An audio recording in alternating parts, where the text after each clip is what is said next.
Я первый раз вообще в Крыму, кроме ханского, увидел настоящий каменный оджах такого качества. Вот этот, вот в этом доме. Больше я нигде не видел.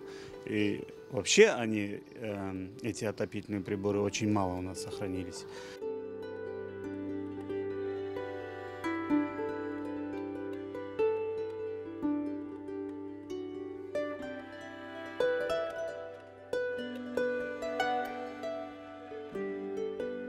То есть сама задача была собрать его камень к камню, чтобы трещинка к трещинке прям вот все подошла. То есть тут нету трещин, которые при демонтаже там раскололся какой-то камень, да, либо там от времени здесь то, что он пролежал, это все его родные трещины. И мы видим, что камни вот были цельные на самом деле. Это от своей старости и от перегревов, там перепадов этих температур, они лопались, потому что это все-таки известняк, местный камень.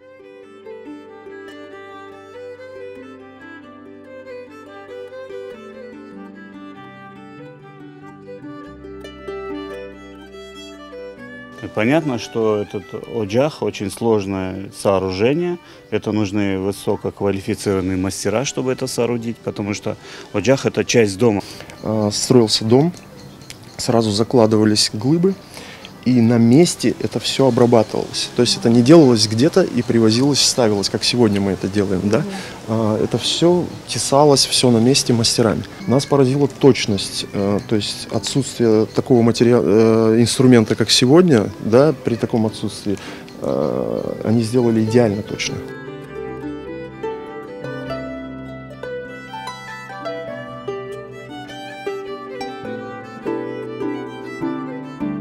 Он стоял в такой комнате, Мусафирхане, ну, как бы комната для приема гостей, ну, парадная комната.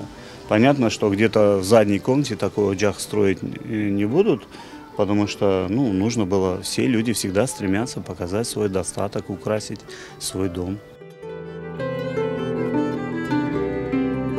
Вот в этой части хочу подчеркнуть, что здесь была перемычка. Вот следующий ряд, мы его в дальнейшем доделаем. Между куполом и вот этой перегородкой ниша, карман.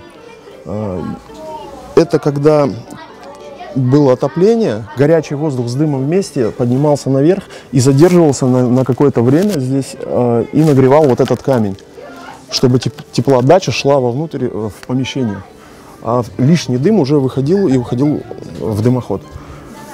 Тут даже вот видно, что камень, он красноватый, такой розового цвета, а все остальное белое. Вот это все из-за нагрева.